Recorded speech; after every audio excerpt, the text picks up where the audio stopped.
ஷேக் பாரத் மாதா Parvati Madurai Meenakshi Delhi to Tamil Nadu, Tamil Nadu Delhi, இலங்கை சுலோன், எல்லா மாநிலம் ஊடாளப்பட்ட மாநிலம் கேரளா, ஆந்திரா, கர்நாடகா, டெல்லி, குஜராத், ஆங்காங்கே எல்லாம் ஆங்காங்கன்னா வெளிநாடுக்கும் உண்டு.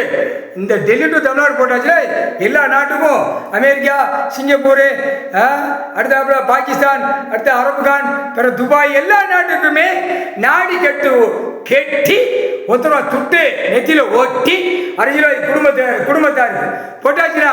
கணக்கு போட்டாச்சு, கணக்கு முடிஞ்சு வச்சு. டெல்லி டு தமிழ்நாடு, தமிழ்நாடு டெல்லி ஊடாளப்பட்ட மாநிலம் இலங்கை சுலோன்லேருந்து அரசியல்வாதிக்கு குடும்பத்தாருக்கு. இப்போ முதலமைச்சர் இருக்கானா, அவன் பொட்டாட்டி, பிறகு மவா பேரன் பேத்தி கொள்ளு பேரன், இப்படி பிரதமர் பூரா முண்டப்பனா இருக்கான். அங்கே நிதியமைச்சர் முண்டைச்சி, பிறகு அடுத்து குடியரசுத் தலைவர் ஜனாதிபதி அது முண்டைச்சி இருக்கிற குடும்ப வாரிசுகளுக்கு இன்று படைகள் போய் கடவுளுடைய படை. இப்போ கடவுள் ஆட்சி ஆள்றாரு, புரியுதா? ஆட்சி ஆள்றாரு பூமியில். இப்போ இவங்க பூரா போய் நெத்தியில் ஒருத்தர துட்டை நெத்தியில் ஒட்டி நல்ல மந்திரத்தில் கட்டிடுவாங்க. குடும்பமே நாசமாக போயிடும், வளராது தளராது. இதோட சோழி முடிஞ்ச முக்கால் சத்தியம்.